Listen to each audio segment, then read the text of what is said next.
We're going over the Commander cards that are most worth buying for the month of August. I'm Mia, and I celebrated Amber's birthday today. I'm BZ. Amber's birthday was July 31st, and she is now 12. We're the Nitpicking Nerds, sponsored by, you know it, the one we always mention first, Dragon Shield, the best sleeves in the multiverse. Good sleeves. You use code NERDS. At checkout, you're saving 5% on your real money tax dollars. And if you want to buy some cool Bloom Burrow sleeves, they got Spirit Animal sleeves that I think you should check out. There's also a sleeve crafter there and a bunch of options, so go check them out. We're also sponsored by Moxfield. There's an ad somewhere, but you're a liar because if you said you got it wrong and you didn't get it wrong and you got it right, you're a liar. Absolutely. And also, Patreon is where you can find more Nitpicking Nerds content, specifically Spell Table gameplay, podcasts that we record videos about, basically YouTube videos that we can't put on YouTube because we can only make so many videos per month. So that stuff gets released, and it's just a way to support the channel while seeing more of us. And Card Kingdom, they have singles, they have cards, they have Magic the Gathering cards, they have cardboard, they have tokens, and you can buy all that stuff on the website. And if you spend $50 or more, you get free shipping, and it's all arriving in one package, and it's all arriving not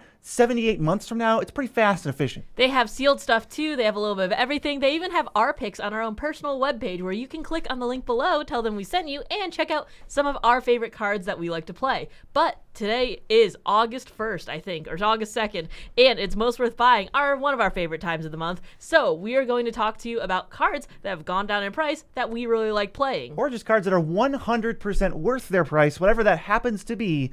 In Commander, we think these are great pickups. You're not trying to speculate and buy 100,000 of them. However, at the end of the video, we did speculate on a few cards, and we want to share them with you. But first, we're going to get to Beladros Witherbloom. This card used to be over $11 and is currently $2.79 due to a reprint. 5 green-black for a 4/4 flyer. At the beginning of each upkeep, you get a 1/1 pest that dies into a life. And if you pay 10 life, you untap all lands you control. Activate only once each turn. I have played plenty of this card. It is one of my commanders. And even in the 99, I've still played with it, and it's kind of sick. It does a little bit of everything. Imagine having a whole extra turn if you can draw enough cards for 10 life, and you could do that on everybody's turn. It's not just on your turn. It is everyone's turn so long as you have enough life to pay. Yeah, you pretty much need to pair this with life gain if you want to repeatedly use it, but I think even if you're just playing it in like a random deck, you kind of get one for free because you play him and then you pay 10 life, untap him. If he doesn't die and you untap with him again, you get 4 pests. That's 1 per upkeep. So that already refunds part of the life. This thing is just value. It doesn't even make it so that you can get run over because it keeps making chump blockers. I mean, it just fuels itself. Plus, if you do need, like if you cares about dies triggers or ETB triggers or anything like that, it's still fueling itself. Plus, it just has the bottom part of untap all lands you control stapled onto it. So it just does a little bit of everything, and it's good in the command zone and the 99. Yeah, if you were looking at this card and you're thinking like, oh, that's pretty cool, but I have a budget deck or I don't want to scoop it up for like $15 or whatever, it's down to less than 3. I think this is a really good scoop right now. Even if you don't have a deck, I recommend just buying one because it goes in a lot of places like life gain or paying life or tokens or as a commander maybe if you want to build a really strong lands matters deck. I think Beladros Witherbloom, just a great card that honestly never dies. At least for me, I don't think it dies enough because it just stays in play. It really doesn't. And I'm really happy to see it in the Hazel deck because I think they could have taken that in a lot of different ways where they were like, they could have taken it hard squirrels, you know, like Chatterfang decks usually are, but they put it in like a token-esque, and I feel like Beladros was like the perfect way to kind of put that in. Yeah, it can dominate commander games by itself. But we're going to go to the next card, which is Maskwood Nexus at $4.50. I'm surprised to see it this low, but that's what a precon reprint will do for you. 4 mana for an artifact. Creatures you control are every creature type. The same is true for creature spells you control and creature cards you own that aren't on the battlefield. 3 and tap it. You create a 2/2 shapeshifter with Changeling, which will also count as any creature type. This is great in your Kindred decks. I know BZ might want to put it in Ishkanon now that it's down in price, or is it in there still? I think it wasn't in there, or maybe it is, or it should be now. It was a card because I had that as a budget deck, and it's like, well, if Maskwood Nexus was pushing like $7 or $8, and I couldn't really afford it at that budget, you know, because it's like a $200 deck, and I wanted to keep it below that range. But $4.50, I think this starts to go in more decks, and it's just a good time to pick it up because if you ever think you're going to build like a creature type matters deck, you're probably going to need this card. I feel like I'm a little mad that I slept on this so hard when it came out in Kaldheim because it's a little clunky, sure, but it enables so many shenanigans. I know the Assassin's Creed cards are loving this right now. It's like put a blank from your hand into play, or reanimate a blank from your graveyard, or checks the number of blanks you control, and now you've got a million because all those human soldiers you made are now spiders or whatever. I mean, there are so many creature types that don't have enough support, and I feel like this is one of the linchpins in those strategies. You know, it's like the Morophon, and then the Maskwood Nexus, you know, really helps those oozes shine, and then all the changelings with it too. Yeah, they have a more iconic trio. You pretty much need all of those cards if you've got like a really underutilized creature type. And plus, it spits them out. It's a really bad rate, but it's nice. It's just stapled on for free. You just sometimes when you have extra mana sitting around, you're going to pay 3 and make a 2/2 that's whatever type you want it to be. The next card in here is Greater Good at $8. 2 green for an enchantment. You sack a creature, draw cards equal to the sacked creature's power, then discard 3 cards. This is great in those big green stompy decks if you have a creature and you just want so many cards. I've gotten way too many cards off this that should be allowed in Selvala. I get so many off like the Galta type triggers and just like the Primeval Protectors and all of that. This card is very, very strong, and I think the first thing I realized when playing this card in a casual environment is it's so good that it was actually a little bit unfun in some of the lower power decks that I put it in, because you play it and you feels like you basically just win the game. As it stands already, when you play this thing, any creature you have that has 3 or more power cycles, quote unquote, for free. You can activate it proactively or reactively if someone's going to play a removal spell. So my 3/3s say draw 3, discard 3 if I want to sacrifice them, which is amazing. And like you said, if you have a Galta, great, I'm going to play this 12/12 for 2 mana. I'm going to attack you with it until you die. And the only way out of it for you is to kill the Galta. And then when you try to do that, I will now draw 12 cards, discard the worst 3 or the ones that I want in the graveyard actively, keep the rest, and smash you with those at a later date. It's also an enchantment. It's tricky to remove, and I will add, it's very, very good in graveyard decks as a free sack outlet. As the recursion, just protection against board wipes, so you can get a little bit of cards out of it if you want to.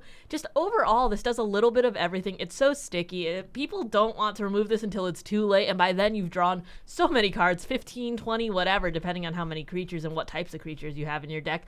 I love having this in my higher powered green decks, but if you want to put in your mid to lower ones too, just remember you might take over the entire game with it. This is true. One of the best cards I think that Greater Good pairs with is Living Death, because you're going to be playing some graveyard decks, so Greater Good's good by itself, Living Death's good by itself, but as you get to the point where you have Living Death in your hand, or you have a way to get Living Death back from your graveyard on board, you can just rip through all your creatures that are positive or even, that are 3 or less, discard a bajillion cards, all the creatures in your hand, and then make sure that you just end up with 1 card, which would be Living Death. So this helps find Living Death, and then it helps you get to that being one of the only cards in your hand, because even if I have Living Death and like a 12/12 in my hand that I want in the graveyard, I can sacrifice a 2/2, draw 2, then discard 3, keeping Living Death as the only card still, and then you cast it and you just win immediately. It just works really well. There's so many reanimation effects like Bringer of the Last Gift and then Rise of the Dark Realms and stuff that this just pairs really, really well with. I love Greater Good. The next card is Plumb the Forbidden, $2, 1 in black for an instant. Additional cost to cast this, you can sack 1 or more creatures. When you do, you copy the spell for each creature sacked this way. You draw a card and you lose a life. I need to get these for my elf deck and my vampire deck because card draw sometimes is hard to come by, especially when you're trying to cram so many creatures into a creature type deck. But with this, it just really helps you profit off the little guys that you're making and just helps you draw a big amount of creatures for very little mana. Yeah, I'm a big fan of this card, as we mentioned in a previous video, over Village Rites. I will play this first every single time. I think, unlike Village Rites early game, this can cycle very quickly and help you find land drops if you really need one.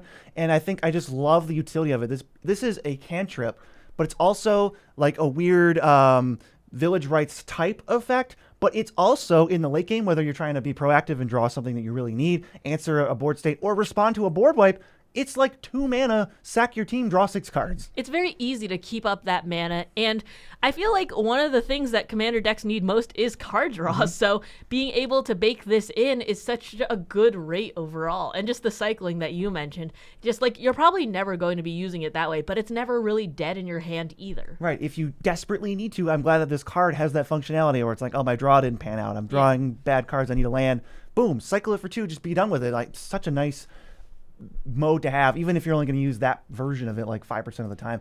I don't know if I have this card in my Beladros Witherbloom deck or my Ishkana deck, which I've mentioned both on this episode, but I think I probably need to put it in both of them if it's not there. I don't know what I was thinking. This is going to help me put that card in those decks. I feel like Plumb the Forbidden is one that always creeps under my nose, and I always forget about it because I'm like, oh, but I need another creature in my creature deck. And like, yes, technically, yes, I do have enough creatures, but I also need card draw to get to those creatures, and this is the greatest way to do it. I also think that when you mentioned village rights, I think it's so tough sometimes to have the additional costs because then it's just rotting in your hand if you didn't have that mana during a board wipe, or if you just aren't drawing enough things, or you don't want to sacrifice the one creature you were able to draw. Like, that conditional type of card draw is so tough sometimes unless you have it on a stick, like with Edgar, which we mentioned in our like cards that we have replacements to.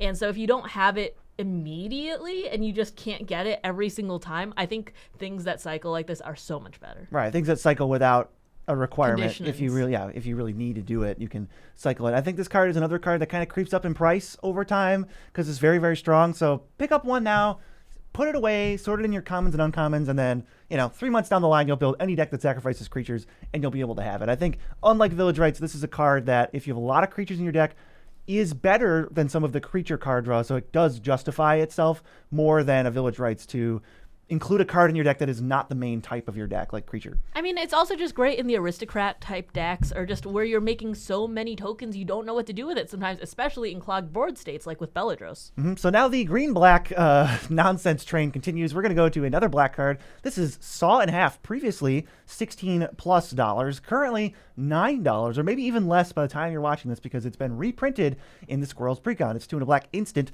Destroy target creature. If that creature dies this way, its controller creates 2 tokens that are copies of that creature, except its power is half the creature's power, and the toughness is half the creature's toughness, round up each time. This is a weird card because it's one of the only cards that says destroy target creature that I'm almost never going to cast to destroy one of my opponent's creatures. I never saw this being worth $16, especially since it is basically like a value piece for yourself or a combo piece depending on what you get with it, or what you're kind of sawing in half. But overall, I think at $9 it is worth it. I think that this is a super cool card. I love how it's one of the only cards that is legal from Unfinity, and just overall, like, people have suggested sawing in half, like Hoarding Broodlord, for instance, getting those tutors with Convoke. I think that's so cool to do. Yeah, there is a loop with Hoarding Broodlord. You can play Hoarding Broodlord, find Saw in Half, and this can work for, I know this is like very, very jank in CDH, but it could also be very, very jank, in high power casual or whatever. You go get, you get 2 Hoarding Broodlords, you go get like Sacrifice and some other spell that you want to ritual out, and then you just sacrifice one of the Broodlords for like 8 mana or 9 mana or whatever that says, and then play, whatever thing you wanted to tutor up. That's really cool. I think Saw in Half is not a very good card, but I think it is a very fun card. So if you want to have fun with it and put one in your deck and have it be janky or cool, or maybe you want to do a thing where you're like, I think populating the tokens from Saw in Half is a lot more valid now than it was when this card came out, because there's a lot more populate shenanigans in green. Even in black had some with LCI. So this has more applications than it used to. I think it's definitely a very fun card, though. And I hesitate to pay like $20 for a fun card, but now that it's less than 10, I might be in. I think it also depends on your deck overall, because if your secret commander is Gary or Grey Merchant of Asphodel, for instance, that gets sweaty very quickly if you have enough mono-black devotion. Next up, we have a red card. We're out of green-black nonsense town. It's Reign of Riches at $3. 3 red for an enchantment. When Reign of Riches enters, create 2 treasure tokens. The first spell you cast each turn that mana from a treasure was spent to cast has Cascade. So it says 5 mana on the front, but it spots you 2 mana right away. So, in the same way that Deadly Dispute is technically 2 mana, but really 1 mana, this is really like 3 mana, maybe even 4, because what I want to do is play Reign of Riches, have some lands left, have some treasures that it makes when it comes in, and then spend one of those treasures plus the mana I have on my lands to cast something with Cascade, then leave the second treasure for some other spell in the future. I feel like this is a card that also always creeps up, and until they reprint it into another precon, and I feel like that just happened with LCI, and then this coming down to $3 again because it was reprinted in the Bellow Animated Army precon. I think this is super cool. I think Cascade is a very fun mechanic overall. Not only is it strong, it's also just fun to rip things off the top and see what you get. It's like a little bit of randomness, but this makes it powerful, especially in the treasure type decks, your Prospers, all of those types, casting things from exile. I just really do love this. Just make sure you have something to play with it immediately, because this can die to removal, but it's a low investment for you at virtually 3 mana. And then if you can get something right away, you get your card back, so you're kind of even on it, especially if you could cast like a 5-drop or something, cascade into a 4-drop, and now you're like up on mana too, and that feels really good. This is a card that I think generally kind of is a little sticky. It doesn't die to removal, in my experience, a ton, because there's a lot of other stuff going on in Cascade decks, so it might even sneak around for an extra turn or two, and if that happens, you're in Value Town. Plus, Not to mention, if you cast instants on other people's turns, even before you untap with this, you get more cascades. Overall, I think with running with very like things that pay it off, that you can reduce the cost of. I'm not sure if I'd be playing it in a heavy creature deck, but if you have a big spell that can be reduced, like Blasphemous Act, for instance, and then being able to cascade into something a lot bigger than what you actually paid for it with those 1 or 2 treasures, can really be worth it overall. I use it a lot with Largo, and Largo is pretty much exactly what you're mentioning, except a little bit more proactive, and you can cascade into a creature or whatever and just say, boom, here's a ton of pressure right now. What is our next card? Our next card is Eldrazi Conscription at $5.50. 8 mana for an enchantment, and you enchant a creature. It gets +10/+10, Trample, and Annihilator 2. That is so many stats overall. It's going to make it gigantic, and Annihilator is often like heralded as one of the most unfun mechanics, but it's going to be really fun for you when people have to sacrifice their stuff. Oh yeah, it's like a truck. This thing makes the creature huge. It's also not a card I ever expected to see this low. I know it got a couple reprints, and despite what it says, Eldrazi Conscription, and it's an enchantment Eldrazi, it's actually more of like an enchantment auras card where you can play things like Sovereigns of Lost Alara to go search for it when any of your creatures attack. You just put it out right away, stuff like that, or stuff where you're like discarding or milling it and then casting Replenish to bring all of your enchantments back, including Eldrazi Conscription, which will just dominate people. I think a lot of the times this also goes on commanders to create commander damage wins out of nowhere. Yeah, just the big Voltron wins makes it so easy to do, and because this is colorless, it can go in any deck. So if you have a big like ramp type package in your green decks or green-esque like decks, you can toss this on way quicker than turn 8. This could even be coming on turn like 5 or 6, depending on what you put out. Yeah, there's commanders that cheat stuff out of your deck or off the top of your deck for free. Maybe if you're going to be using like Svella or something, you can now cheat this out. It's a lot more budget than it used to be. Pretty excited about this one, actually, because I think despite giving Annihilator 2, it's a very fair card. Although, watch out, because any commander with Double Strike is an instant commander KO with this, because it'll have 1 power at least, then +10 makes it 11, times 2 is 22, and you're dead. Giving the Double Strike, that's so nasty, though. The next one is a card that really benefits from you attacking. It's Reconnaissance at $2.79. I never thought it would be this low.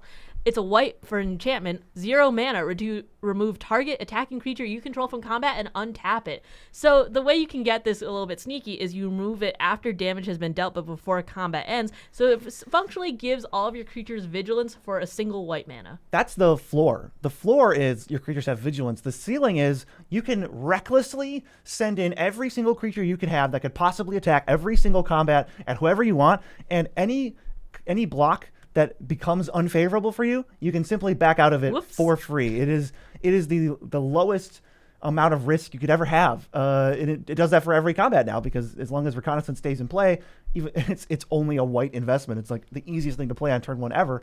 As long as it stays in play, you don't have to worry about attacking. You can just go attack with everything. You figure it out. The opponent might think you have something or might make mistakes or might block incorrectly, and you go, great.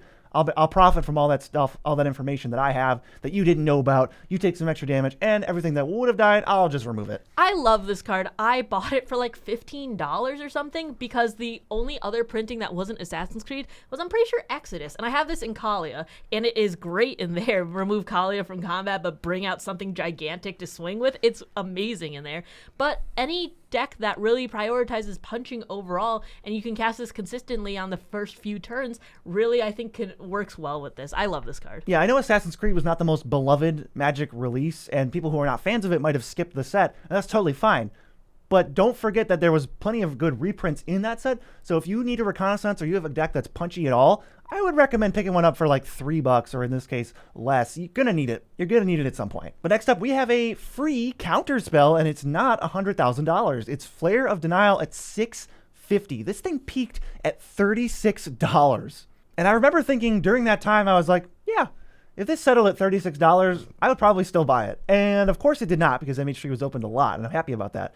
This card, in the decks you play it, is $30 good. And I'm so thrilled that you can pick it up for, what, like a fifth of that price? Yeah, $650 is a great price for this. 1 blue for an instant. You can sack a non-token blue creature rather than paying this cost, and you counter target spell. Yeah, I probably should have read it. This is a very easy text box, but it is so good if you do have the creatures to sacrifice. I mean, free interaction that you can hold up.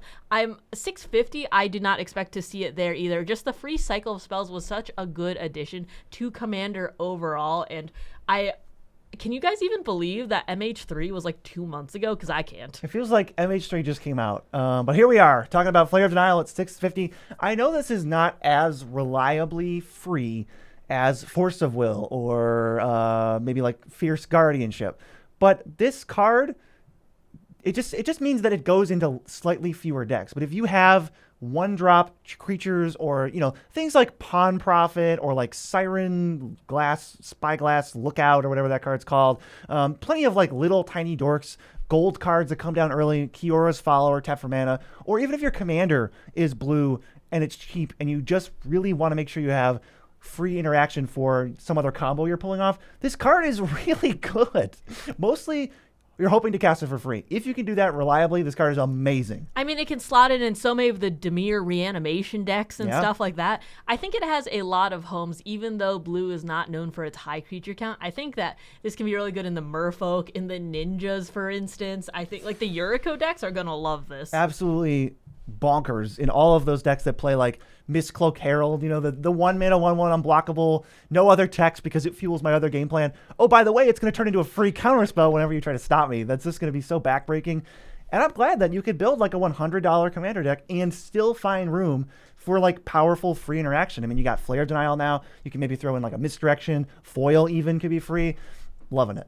I do too. The next card is one that I traded for at $30 and it's down to $10. It's Urza's Incubator. 3 mana for an artifact. When it ETBs, you choose a creature type. Creatures cost 2 less to cast. That's 2 generic mana. Yeah. But that is such a big discount overall, especially when you're chaining together creature spells and they all end up casting 1 or 2 or something like that. I know plenty of people who are building Kindred decks and they were like, yeah, I would play Urza's Incubator. I would be excited to play it, but I don't want to spend $30 on it. How about if it was 1/3 of the price thanks to the reprint and the other things going on with it? I'm really happy that this card is way more affordable, more pick-upable, if you will. Yeah, I think that at one point the only printing was from Commander 2017, and that's what shot the price up to like $40. It got a couple of reprints in like the Double Masters or Commander Masters, I don't exactly remember which one. And now that it's sitting at $10, this is the perfect time to scoop it if you've been looking for it. Yeah, I'm pretty sure it was in MH3 also, but this thing has seen a couple of reprints now, and it's definitely more affordable. So if you're one of those people who's like, maybe I want to build this Kindred deck, but maybe not right now, scoop in Urza's Incubator, because I think 6 months from now it'll be 15 or 20 bucks and you'll be sad about it. It'll go up so fast before, like, you'll blink and you'll miss it. Always does. Have you ever heard this site called Moxfield.com, the best place online to build decks? Well, now you have, because Moxfield.com has amazing features. That features is like searching someone's profile to check every deck that they've made. If you have certain keywords for it, you can put your color identity, put your bio and links to other sites, and you can find us on there where you can search every deck that we have ever made in recent times. So if you go online to Moxfield.com, that's the best place to build your decks. Go check it out. Show us a follow.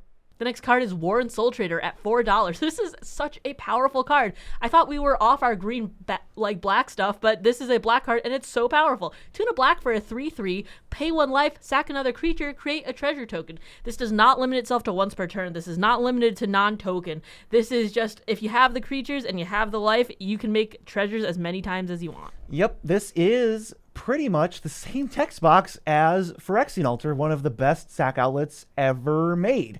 And the only extra thing this does is it says, hey, no infinites, you gotta pay 1 life. And we're like, okay, here's a Blood Artist. Now I'm gonna proceed to do my shenanigans anyway, as though I didn't even have to pay the life in the first place. So it's very easy to get around that entire, extremely lenient restriction of pay a life. Very easy to get around that. This thing combos with a ham sandwich, and in addition to the Phyrexian Altar thing, you gain some things and you lose some things. So this ability is not a mana ability. So, it doesn't beat Split Second anymore because Create a Treasure is not the same as Make a Mana.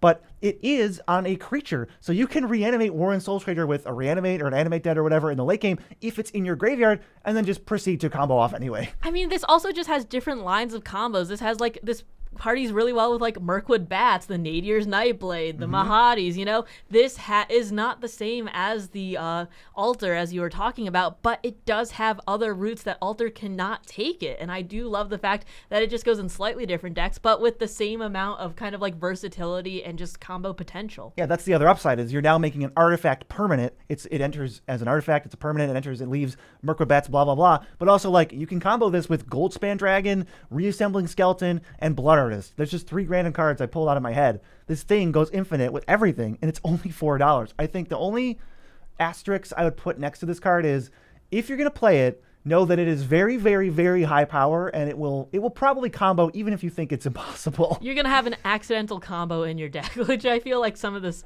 really spicy cards just including them. So keep that in mind, but it is a very good card overall. Very happy to see it at $4. The next card is one of my favorites that no one likes to play against. It's Farewell at $6.50. I think this is the lowest I've seen it in a very long time, if ever. 4 white for a sorcery. Choose one or more. Exile all artifacts, creatures, enchantments, graveyards, all of the above, some of the above, one of the above, whatever you really need it to, it does, and it's brutal. Yep, it is the very rare hard reset. Like, when I say I'm resetting the board, I mean it. You don't get to bring any of this stuff back. You don't get to keep your enchantments. You don't get to keep your creatures. You get to keep your planeswalkers. That's the only thing this doesn't answer, basically. How about your battles? You get to keep battles and planeswalkers. So get your final act ready for that. I think final act is also pretty good. But yeah, Farewell, so good that it makes people miserable. It's the perfect board wipe. It's not the highest power board wipe because it's 6 mana and it's a sorcery.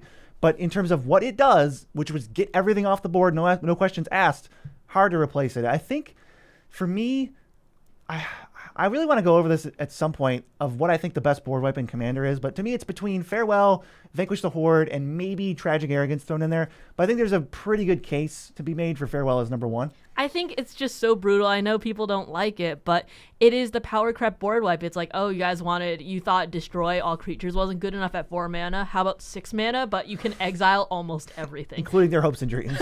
I think overall that this is a great include if you can rebuild faster than everyone else. I don't think you should be wiping a board unless your win con is like Approach of the Second Sun, and I don't think you should be like just looping it overall unless you're waiting for something. But if you can rebuild way faster than your opponents and the hard reset will set them back multiple turns, like I know there are a lot of decks where it's like play my commander, pass, like hope something doesn't happen to it. If you have if you have a bunch of 1 and 2 drops, I have this in Edgar, I wipe the entire board. I have a bunch of little vampires, 1 mana, 2 mana vampires, and I just chain them together the next turn, make double the vampires because of Edgar's cast triggers. I have the biggest board out of everyone by far at that point. Yep, Farewell's down. It used to be $10 or so. It's down a little bit. Might be worth picking up. Just a note that probably don't play Farewell if you think it's going to add 60 minutes to the game time. Other than that, rock and roll. Next card up is another card that's down from 17 in this case to $9.49. We have Tendershoot Dryad. 4 and a green for a 2/2 with Ascend. At the beginning of each upkeep, you get a 1/1 sapling token, and saplings you control get +2/+2 as long as you have the City's Blessing, which is so trivially easy to get, especially with this card in particular, that I would basically just assume you have it all the time. Even if you play nothing and play this on turn 5, you'll have 6 permanents, and by the time you untap, that's 4 saplings. You got the City's Blessing. It's trivial, and it means that this is an army in a can. You also never lose the City's Blessing if you get it, so all you need is 10 permanents at any point of somebody's upkeep. But this is so good. I have this in my Galadriel deck where creatures entering the battlefield with Galadriel out get you certain types of effects, and they're all really, really good. So this being out, them all being 3/3s plus the Tendershoot mate, like it's just overall, this is not only an army in a can, it's a powerful army in a can. Yeah, it will do a similar thing actually to Beladros Witherbloom. It sort of just creates enough power and toughness over time that if they can't take you out, they're not going to be able to anymore. And now you kind of have this army that at any point you can turn fully sideways if you want, attack somebody for 30 if you feel like it, and then at the very next upkeep, the army starts to regenerate, and you've got 1 untapped blocker, and then a 2nd untapped blocker, and they're 3/3s. And none of this that we're talking about, anything we've mentioned, doesn't cost you any mana. You just play 5 mana once, and all this stuff just happens. It just generates this stuff. Your opponents have to figure out how to beat it while you're playing other threats. And if they manage to get rid of the Tendershoot Dryad, I mean, you still have the army. Sure, it doesn't get the buff that you had, but you still, for however long it took them to remove it, you still have that many little creatures. And if you have ETB triggers like I do, or just sacrifice things that you need overall, or just it really matters how many creatures you have on the field, and you have like a big Crater Hoof in your hand, this can just be game ending. Yeah, this card's pretty good against removal. Like, okay, I survived a turn, I untap with it, I attack you, or I pass a turn, and then you say, all right, kill it. Okay, I spent 5 mana and I profited 4 Saplings off it. That's not even that bad. I think this is a card that you're going to want, because I know that I've tried to put this in many different decks. It just goes in a lot. And 17 is like, ooh, it doesn't feel that great. The card probably still is $17 good, but that means we should probably scoop it at $9, right? Before it goes back up, like it inevitably will. If I need to put it in another deck, I would be buying it right now. And it's just overall, if they have to trade their 3/3 that they spend mana on off your 1/1 that gets +2/2, that feels awful in their eyes. Oh, if they have to like trade off a creature with a Sapperling? Yeah, because the Saplings are big. They're 3/3s at the point if Tender shoots out. They're hitting the gym. Let's move on to the most expensive card on this list that pretty much justifies its price whenever it's played. We have Mana Drain at $38. Now, this was creeping up and up and up ever since its reprint in Commander Legends, and eventually got reprinted again in the Thunder Junction bonus sheet. Thank God. Now it's back down to pretty much where it was when Commander Legends came out. I think it was 34 back then. Now it's 38. I'm going to round that up when the card's this expensive. It's blue for an instant. Counter target spell at the beginning of your next main phase. Add an amount of colorless equal to that spell's mana value. This is the most powerful counter spell that you can pay mana for. Is that right? I think that's about right. I love Mana Drain. I think that every single time it's sub 40, this channel talks about it because it's worth it. I don't ever see it going below 25 or whatever because it's really that good no matter how many reprints it gets. It's like Cycrift, it's going to be one of the staples of mid to high power blue decks, but it's that good and it's worth it. If we played more blue, I would be stocking up on these every single time that it went sub 40. Yeah, because it's just that strong. I mean, we play Arcane Denial, we play Counterspell. Counterspell, I think, is the most played Counterspell. And I know not all of that is for budgetary restrictions. Some of it's just because it's a decent card. If I could play Mana Drain in every blue deck, whoo, that's just, the mana advantage you get from it is kind of unreal. Countering even a 4-drop, even if you counter a 4-drop on like turn 3 or something, you just get to play like a 7-drop on your next turn. And then your opponents have to deal with that. It's like you powered out a threat and countered a spell. It feels like more than a card's worth of value too that you're getting out of this by adding like, 5 mana. It's going to be so good. I just like, if you are going up against a green-esque deck that is ramping really hard and they cast the 7-drop on turn 4 or turn 5 and you're like, actually, I'll Mana Drain that, and you just get all of that mana back, and so you have so much on your next main phase, that's going to feel so good. Just do remember, it says at the beginning of your next main phase, though, so if you cast it during combat, you're going to get it on main phase too. Yeah, if somebody tries to kill one of your creatures during your own combat and you counter it with Mana Drain, be prepared to spend that mana immediately because you get it during your second main. Mana Drain, top 15 blue cards in the format, maybe top 10, who knows? It's absolutely bonkers, and you should be able to play with it, hopefully at one of the cheapest prices it's ever been at. So let's go to the next card. Now, all right, hear me out. The next card is very strong. It's not as good in Commander, but it's, I think, making some waves in CDH. It's still good. It's our boy Nadu Winged Wisdom at $3. It's 1 blue-green for a 3/4 flyer. Creatures you control have, whenever this creature becomes the target of a spell or ability, reveal the top card of your library. If it's a land card, put it onto the battlefield. Otherwise, put it into your hand. This ability triggers only twice each turn. Bummer. I thought it was going to trigger 3 times. I mean, I think that's just really limiting my game plan. It's only twice per creature per turn. Yeah, so the thing about Nadu is it's an interesting card. It is so beyond busted that it has dominated the entire Modern format. And due to the awkward ban scheduling, it's not really slated to be banned for a little bit. However, no one's buying it. So the price is going down because everybody knows that they're not going to invest, $10 if this used to be $10. They're not going to invest $10 when the deck's going to get banned entirely because of Nadu. So it's down to $3. What does that mean for Commander? I think this is still a busted card, and it's never going to get banned in Commander. We're going to be able to play with this thing forever. So if you have equipment, or I think even in like +1/+1 counters decks where you're playing things like Innkeeper's Talent that just kind of happen to target creatures all the time when you're putting counters or doing whatever or equipping equipment, Nadu is going to be great in your deck, and you should probably play it. And I'm trying to think to myself, will Nadu ever be cheaper than it will now? I think what's going to happen is it's hit the rock bottom. It gets banned in Modern in a couple weeks, whenever that happens. And then as Commander players start being more and more drawn to it, the price starts climbing back up. I think so too. I mean, on the off chance that this isn't banned in Modern, you just scooped yourself a great deal, because what if they ban like Shuko or something? But when they probably ban it in Modern, this is still an amazing commander. We've played against it multiple times, and it takes so many removal spells to kill it because they're still getting value if you're not countering it immediately. Yeah, that's the baseline of this card too. Is I'm not really talking about it as commander. You could build a Nadu deck, but I'm assuming if you're doing that, you don't need to buy a Nadu. I think you should just pick this card up for the 99 if you've got equipments or +1/+1 counters or stuff, or even like auras, because you can just enchant your creature. Boom, trigger. I think I might put this into my auras deck. That's a Bant deck. But the baseline of this card is that it protects all your creatures from removal or becomes a lightning rod itself. And when they go to kill Nadu or kill something else that's attacking them, you still get a trigger and you're up a card. It's just is the nasty card. I mean, it's also a 3-mana 3/4 flyer, which means that it'll stick around even if you want to beat in a little bit to their faces, a couple damage here and there.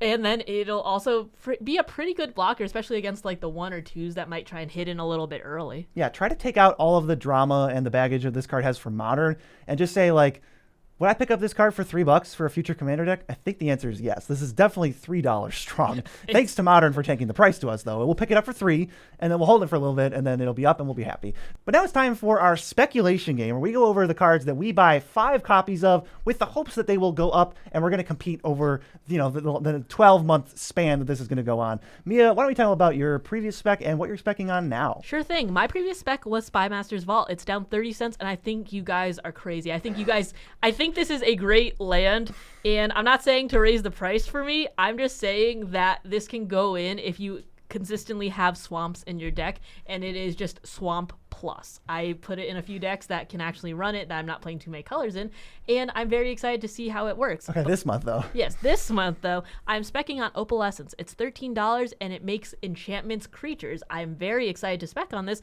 because 1, it's a reserve list card. I haven't really bought that many reserve list cards. I think it's pretty cool to be doing that. 2, I think it's going to be really great in Duskmourn. We haven't seen that many spoilers from it yet, but one of the spoilers is an enchantment creature that has the same text box as Veto, basically, when you gain life, target opponent loses life. But if the creature dies, it's returned as an enchantment. So if this can make the enchantment a creature every single time, it will just keep dying and coming back as a creature, and it will just never be able to leave unless it's exiled. Yes, unless we've made some horrible misunderstanding of the rules. Those 2 cards plus a Sack Outlet are an infinite combo. Throw in a Blood Artist and you just win the game. That sort of thing. Plus it's on the reserve list. Plus it's a highly played, like weird, fun card, kind of like Nick Starfield of Nyx. Yeah, kind of like that card whose name I can never remember. It's similar to that. I think this is a really good spec. I'm a little jealous. I think it's got that infinite combo potential plus reserve list value. Pretty big investment for $13 times 5, but it'll probably pay off. I'm a little nervous for our end of year, when we compare everything. I think I might lose to Opalescence. My previous spec was Siege Gang Lieutenant, and I'm actually up $1.30. So I'm winning the battle, but who knows if I'll win the war. Pretty good judgment on my part. My spec for this month, I actually made a week ago.